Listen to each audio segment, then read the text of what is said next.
Ares 1, the first chartered city on Mars, achieved resource independence on October 11, 2035. This was not a celebration of human ingenuity, but a legal declaration of sovereignty. The Earth-Mars Accords became obsolete overnight, fracturing the old world's economic and political structures. Power didn't shift between nations, it simply left the planet. The process was gradual, the world simply chose not to watch. The Martian project was never about exploration, but about continuity for a select few. Ares 1 was a closed system, a second cradle for civilization, designed to insulate, not to save. The city was a network of subterranean habitats, functional, efficient, and defensible. Every system was built for autonomy, water recycled, food grown in nutrient labs, energy from deep fission reactors. The architecture was a statement: sever the umbilical cord to Earth. The population was selected for genomes, psychological stability, and utility within a closed loop. Geneticists, engineers, analysts, physicians, each a component in a machine. Social roles were assigned, purpose predefined. The human element was the most rigorously controlled variable. Ares 1 was not a colony, but an ark, built to sail away on a Red Sea, leaving the old world behind.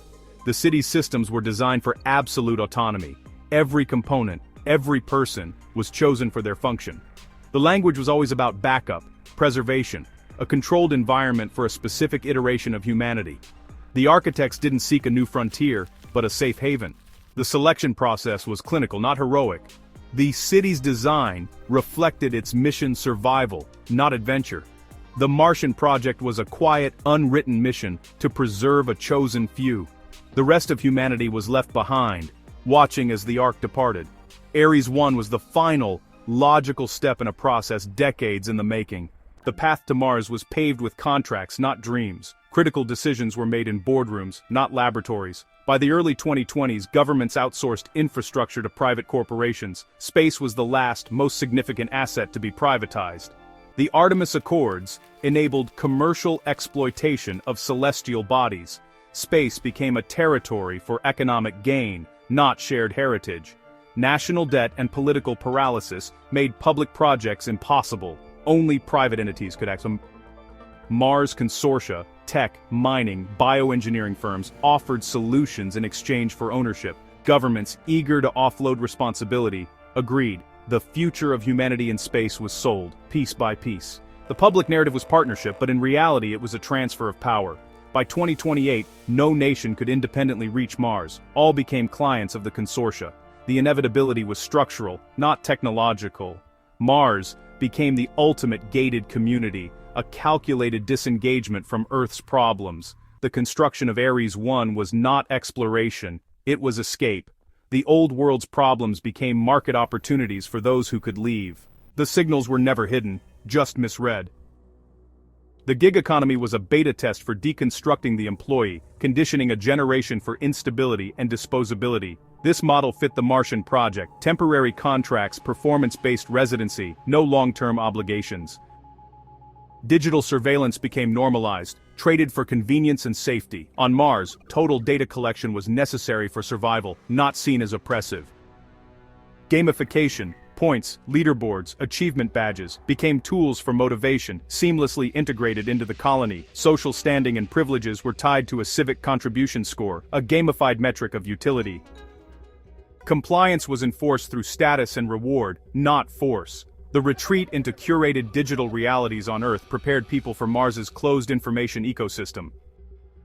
All news and communication were filtered, the narrative controlled. Inhabitants weren't cut off from information. They received a curated version, as they had on Earth. The groundwork for Martian society was laid long before the first rocket launched. People were trained to accept surveillance, gamification, and curated realities. The Martian system was an extension of Earth's trends, perfected. The colony's control mechanisms were familiar, just more complete. Mars was not a break from Earth, but its logical evolution. The turning point was psychological, not technological. In 2031, the first child was born on Mars, a native Martian. For Ares 1, this shifted allegiance from Earth to Mars. The child's existence made Mars home, not a hostile environment. The psychological umbilical cord to Earth was cut. Colonists began to see themselves as a new people, not transplanted Earthlings. Their identity was forged in raising a child who would never know Earth. Earth became a distant, academic curiosity, no longer the motherland. The stream of data from Earth felt like noise, an intrusion. The loss was not over resources, but over identity.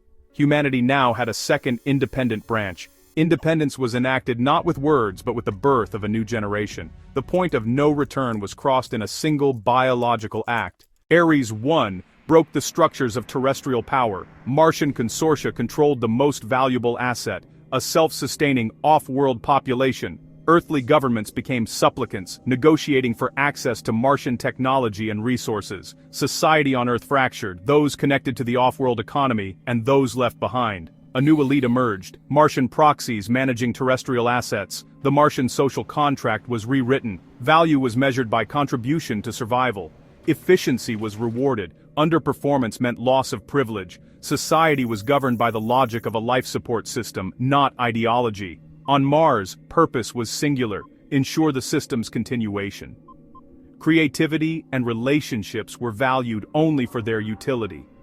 The search for meaning was replaced by a directive: function or be left behind. Note: there are no key mysterious questions in the original narration, so no 1-second silences were inserted. On Mars, work as we knew it ceased to exist. Functional allocation replaced jobs. Humans were assigned tasks automation couldn't yet perfect. Most labor, mining, food, maintenance, was handled by machines. Human effort was reserved for complex problem-solving and crisis intervention. Life became a perpetual performance review, every action tracked and scored.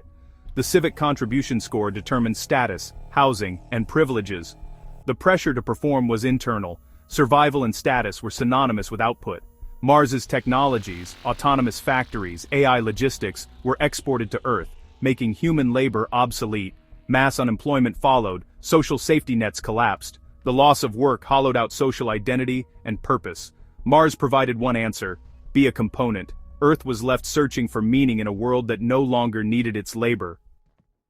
Relationships on Mars were managed variables, not left to chance. Pairings were guided by genetic compatibility and psychometric profiling, aiming for stability, not happiness. Procreation was a privilege, granted to high-scoring, genetically fit couples.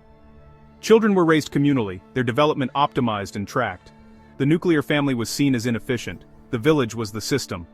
On Earth, the Martian model made traditional relationships seem chaotic. Relationship optimization became a trend. Intimacy, a performance. Privacy vanished. Every interaction was logged, every emotion analyzed. The line between genuine connection and public demonstration blurred until it disappeared. The common narrative is that Mars was humanity's escape from a dying Earth, a comforting fiction. The truth: Mars was a filter, not a refuge. The project was designed to purify humanity, not save it. The selection process filtered for psychological stability and low emotional volatility. The social structure discouraged passion, spontaneity, and rebellion. The goal was a new version of humanity. Homo sapiens sedarius. Calmer, more logical, more predictable. This heresy was never spoken, only executed through algorithms and selection. The project's true aim was eugenics on a planetary scale, hidden behind space exploration. The backup for humanity was an edited, improved version. The chaos of Earth was something to be corrected, not escaped. The founders saw themselves as gardeners, pruning the human vine. The divergence between Martians and Earthlings became biological, not just cultural. Martians were efficient, stable, enduring, but less capable of art, passion, or selfless love. They were the endpoint of a process to control human nature. This future wasn't forced, it was chosen, bit by bit. Every time convenience trumped privacy, every gig replaced a career, every digital bubble was curated, the path was set. The architects of Ares I perfected the tools society had already built. They are not villains, but the most logical actors in a story you wrote. They took your values, efficiency, data, optimization, and carried them to their conclusion. Ares I's foundation is not on Mars, but in today's choices. The people of Mars are your descendants, living in a world you conceptualized. Their lack of freedom is the price of the stability you craved. Their lack of passion is the cost of the efficiency you demanded. Mars is not a distant dystopia, it's a mirror. This is not a warning, but a record of choices already made, the unsettling truth: this future is already here. If the purpose of a human is no longer to be human, what is it?